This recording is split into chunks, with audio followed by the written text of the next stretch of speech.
Bonjour, ici Franck de Technique Photo Nature. Alors aujourd'hui, j'ai le plaisir d'accueillir Florent.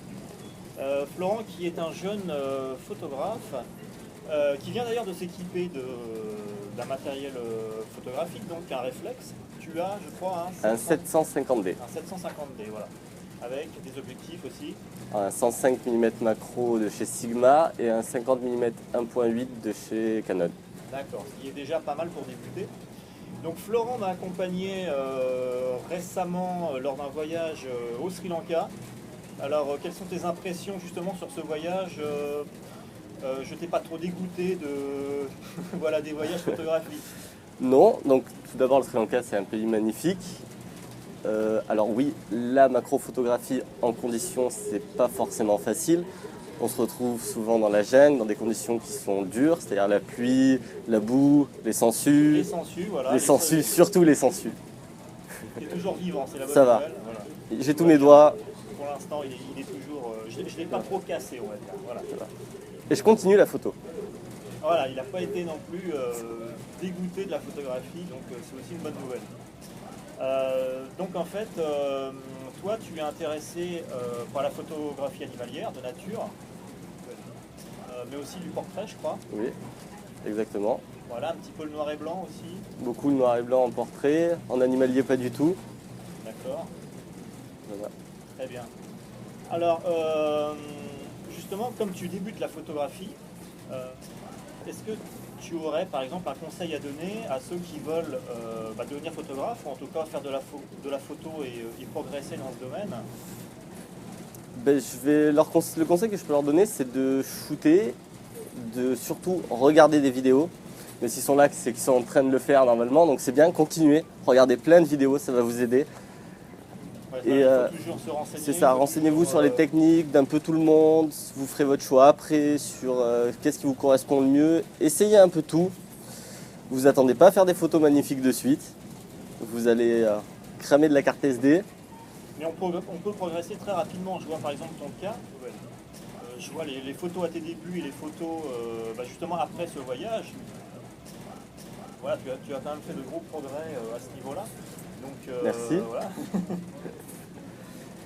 Il y a le fait que je me suis consacré entièrement à la photographie, donc c'est, on va dire, ces 4 derniers mois, c'est-à-dire que je me balade jamais sans mon appareil. Voilà, j'en suis témoin. Florent a toujours son appareil photo, quoi qu'il arrive.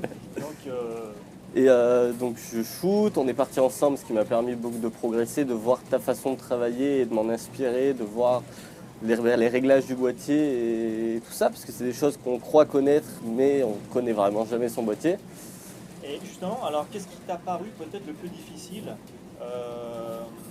pour commencer la photographie avec ton matériel? Je sais pas, il faut apprendre au début, c'est un petit peu compliqué parce que c'est vrai qu'il faut apprendre les ISO, le diaphragme, la vitesse, etc.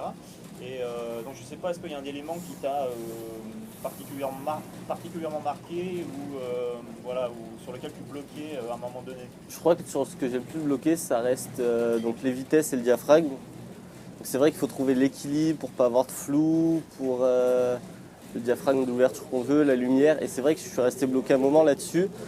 Donc déjà, heureusement, comme sur ton site, j'avais commencé à essayer de comprendre. Mais c'est vrai que lire les bases, donc c'est bien, on apprend, mais il faut vraiment se mettre en condition, tester son boîtier. Et là, ça a été plus simple du moment où j'ai commencé à tester le boîtier.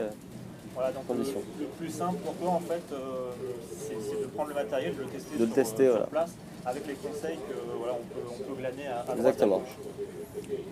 Très bien.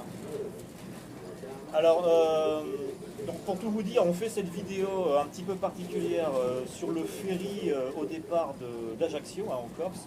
Donc on voulait réaliser cette vidéo en fait au Sri Lanka, mais on n'a pas eu le temps. Après, on voulait... Dans l'avion, il y avait trop de bruit. Mais on était très fatigués. Aussi. Voilà. Et puis en Corse, voilà, donc le dernier jour où on s'est dit on va s'y mettre, il pleuvait. Donc du coup, voilà. Il pleut en Corse, ça arrive. Ça arrive de temps en temps, c'est vrai, je suis témoin. Ça faisait 2 mois et demi qu'il n'avait pas plu, on a la guine. Voilà, et ben j'espère que les conseils que tu as partagés va aider vous qui nous regardez. De mon côté, moi je peux vous donner aussi un petit conseil rapide. C'est que vous faites de la photo, vous avez beaucoup de photos sur votre boîtier. il vaut mieux en fait faire le tri d'abord sur l'appareil photo plutôt que de télécharger toutes les photos sur l'ordinateur et puis après trier, parce qu'en fait voilà, ça va beaucoup plus vite de trier, on peut zoomer très rapidement avec le fichier RAW, alors que sur un logiciel généralement ça demande un petit peu plus de temps. Donc voilà, c'est un gain de temps si vous pouvez voilà, trier vos images directement sur votre appareil photo, sur votre boîtier réflexe. Voilà, et bien Florent, merci beaucoup. De rien. Voilà, quant à nous, on va finir notre nuit sur le bateau.